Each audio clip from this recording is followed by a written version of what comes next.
Halo everyone, welcome to podcast Unyu. Sebelum memulai pembahasan, sebaiknya kita perkenalkan terlebih dahulu. Perkenalkan, saya Nabila Nurdia Putri dari absen 21 dan teman Saya Nahar Alifah Maisaro dari absen 22. Nah, di sini kami dari kelas 11 F1. Di podcast kali ini kita akan membahas materi matematika yang berjudul fungsi komposisi dan Fungsi inverse. di pelajaran matematika kita dapat materi fungsi komposisi dan fungsi inverse kan. Kamu tahu nggak sih fungsi komposisi itu apa? Nah, intinya kita menggabungkan dua fungsi jadi satu fungsi baru. Iya kan, penulisannya kayak F bundaran GX, itu artinya Nah, artinya kita memasukkan GX dulu ke FX. Jadi urutannya itu G dulu baru ke F. oh iya, pokoknya ingat aja kalimat sakti. Fungsi di dalamnya dikerjakan terlebih dahulu. Berikut adalah contoh gambar fungsi komposisi dan penjelasannya. Gambar itu menunjukkan komposisi fungsi f bundaran G dengan diagram panah.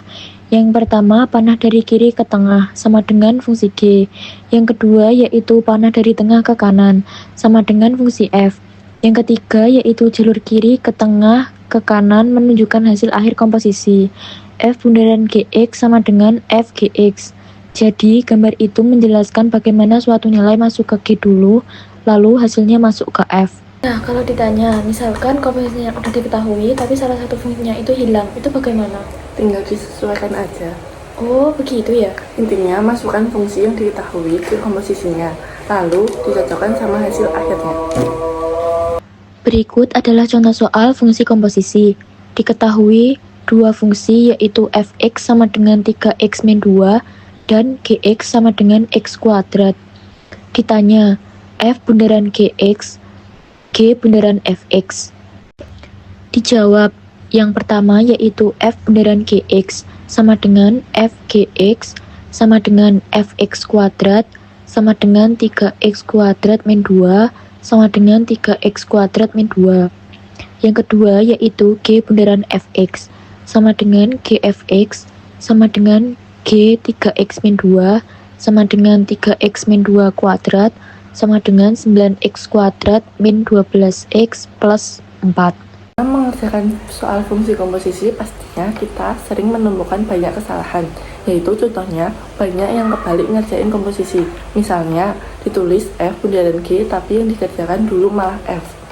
Padahal urutannya jelas, kerjakan fungsi yang di sebelah kanan dulu, jadi F bundaran G itu artinya masukkan X ke G dulu, baru hasilnya dimasukkan ke F. Rumusnya F bundaran GX sama dengan FGX. Kalau ingat, kanan dulu jalan, pasti nggak bakal kebalik. Nah, selanjutnya kita masuk ke bagian inverse. Sebenarnya inverse itu apa sih?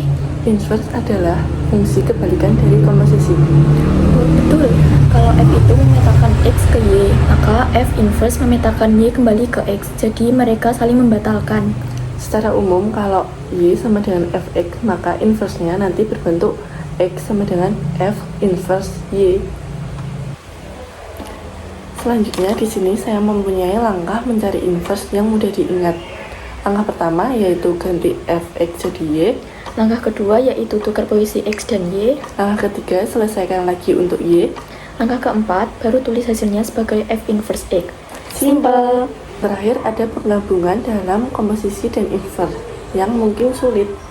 Tapi rumusnya gampang banget kok. F bundaran G inverse sama dengan G inverse bundaran F inverse. Jadi urutannya kebalik. Kuncinya, kalau komposisinya dibalik, inverse-nya juga ikut dibalik. Contoh soal fungsi inverse. Diketahui suatu fungsi f dari x sama dengan 2x min 5 dibagi 3. Tentukan inverse dari fungsi tersebut. Diketahui f dari x sama dengan 2x min 5 dibagi 3. Ditanya, f inverse dari x. Dijawab, y sama dengan 2x min 5 dibagi 3. Ubah fx menjadi y supaya lebih mudah diolah. X sama dengan 2y min 5 dibagi 3. Tukar tempat X dan Y. Ini langkah penting dalam mencari inverse. 3X sama dengan 2Y min 5. Kalikan silang agar tidak ada bentuk pecahan. 2Y sama dengan 3X plus 5. Pindahkan min 5 ke kanan jadi plus 5. Y sama dengan 3X plus 5 dibagi 2. Bagi kedua sisi dengan 2 agar Y sendirian. F inverse dari X sama dengan 3X plus 5 dibagi 2. Ganti lagi Y dengan F inverse dari X sebagai jawaban akhir. Kesalahan umum yang sering kita jumpai saat kita mencari inverse yaitu lupa menukar X dan Y saat mencari. Harusnya urutannya gini. Pertama, ganti fx menjadi y, lalu tukar posisi x dan y. Habis itu, selesaikan persamaan buat y. Nah, nilai y itulah inverse-nya, atau f inverse x. Kalau nggak ditukar, hasilnya pasti bukan inverse. Jadi, jangan loncat langkah yang satu ini ya. Oke teman-teman, ini tadi pembahasan tentang fungsi komposisi dan fungsi inverse. Intinya, komposisi itu penghubungan fungsi, sedangkan inverse itu membalikan hasil fungsi. Semoga bermanfaat buat kalian semua ya. Sampai ketemu di podcast matematika berikutnya. Bye-bye. Bye!